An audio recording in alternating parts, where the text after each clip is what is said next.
Eh mon gars, comment ça va aujourd'hui? Tu l'as vu dans le titre, le sujet de cette vidéo concerne ce qui a été ajouté dans l'animé par rapport au manga. Autrement dit, les informations complémentaires au manga qui sont intéressantes selon moi. C'est la deuxième partie, donc tu connais déjà le concept. Je te mets la première partie en description, mais cette vidéo concerne les épisodes 13 à 26. Si tu commences un peu à me connaître, tu sais que pour moi, il faut vraiment lire les mangas. Mais je trouve quand même que c'est important de le souligner quand les studios d'animation ajoutent des informations complémentaires. T'en penses quoi? On est parti? Allez!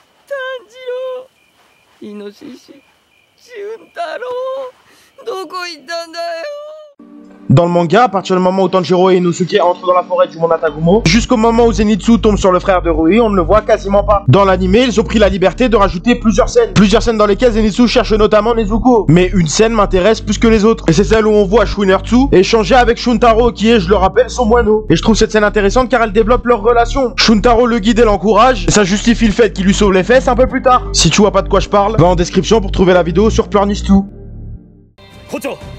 あの頭突きの少年を預かってどうするつもりだ。継子の枠を増やすとか言っていたが、そういうわけでもあるまい。 Cette scène entre Shinobu et Kyojuro n'existe pas dans le manga. Et pour le coup, elle fait partie des compléments qui sont intéressants. Cette scène intervient juste avant que Kyojuro parte en mission dans le train de l'infini, et les deux piliers partent de leur première impression concernant Tanjiro. Première impression qui est, soit dit en passant, relativement positive. Normalement, on comprend plus tard que Kyojuro voit en Tanjiro son successeur, mais dans cette scène, le pilier de la flamme le dit textuellement à Shinobu. Et ça, c'est intéressant parce que dans le manga, j'ai l'impression que Kyojuro est plus pudique avec ça. Il dit à Tanjiro que s'il veut, il peut devenir son disciple et qu'il prendra soin de lui. Et d'ailleurs, à ce moment, Tanjiro n'est pas super réceptif. Ce qui, entre nous, mérite bien un tacle à la gorge, mais bref. Je le précise parce que certains ont voulu parler du film pour surfer sur la hype, mais ils ont pas été capables de différencier ce qui faisait partie du rêve de Kyojuro et la réalité. Enfin bref, c'est pas grave, ça peut arriver de dire des conneries. Allez, nous on continue. できるだけ強い鬼を倒して玉屋さんに血を送らなければいけない。俺にそれができるのだろうか。お兄ちゃんなら大丈夫。 Je te le dis tout de suite, cette information elle est spéciale parce que là c'est un choix différent que les studios d'animation ont fait par rapport à la mangaka. Et d'ailleurs, par rapport à tout ce que je vais te dire dans cette partie, il peut y avoir débat. Dans une scène ajoutée dans laquelle Tanjiro parle à sa sœur, on entend Nezuko lui répondre alors qu'elle dort, mais bref, décidément elle va bien avec Zenitsu. Clin d'œil, clin d'œil. C'est d'autant plus troublant que Tanjiro l'entend. Bon, déjà dans le manga, Koyoharu Gotoge fait le choix de faire parler Nezuko super tard. Je sais que déjà pendant le combat contre Rui, on entend la voix de Nezuko. Mais à ce moment c'est différent, c'est plus comme si on entendait les pensées de Nezuko au moment où elle active ses pouvoirs. Et d'ailleurs dans le manga c'est présenté comme ça, Nezuko elle a un bambou dans la bouche. Comment tu veux qu'elle parle? Mais là dans cette scène ça a pas de sens. Déjà elle dort et comme je viens de le dire elle a encore son bambou dans la bouche. Donc quoi, Tanjiro entend ses pensées, mais dans ce cas là pourquoi il parle pas plus souvent? Ça a pas tellement d'importance et ça ne tient qu'à moi, mais pour le coup je comprends pas ce choix. Libre à toi de me dire ce que tu en penses en commentaire. 一緒に逃げましょう。あなただから言ってるのよ。あなただけは本当の妹のように思っているわ。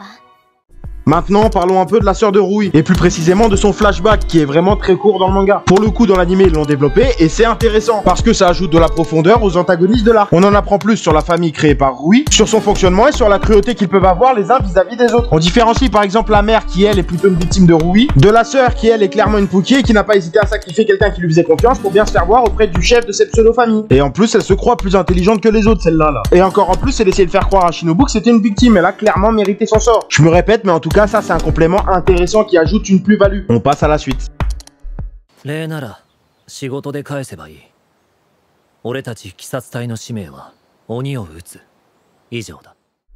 T'es déjà au courant, Giyu joue un rôle important dans la vie de Tanjiro et Nezuko. T'es au courant aussi, Sakonji et Giyu se sont engagés à ce seppuku si jamais Nezuko faisait du mal à un humain. Pour ceux qui sont pas au courant et pour la faire courte, ce seppuku c'est tout simplement se suicider avec un sabre au Japon. Dans l'anime, Tanjiro croise Giyu avant de rejoindre Kyojuro en mission. Et évidemment, il le remercie. C'est juste la moindre des choses, mais pourtant il y a pas de scène comme ça dans le manga. Et donc encore une fois, c'est un choix intelligent qui rappelle au passage que Giyu n'est pas aussi perso qu'on pourrait le croire. Par contre, qu'est-ce qu'il faisait là? On dirait presque qu'il est venu là pour voir Tanjiro et ça lui ressemble pas vraiment. Mais bon, c'est pas très grave, on passe à la dernière information.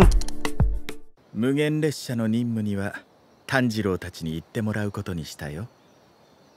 忍が炭治郎を推薦した理由を聞いてもいいかい？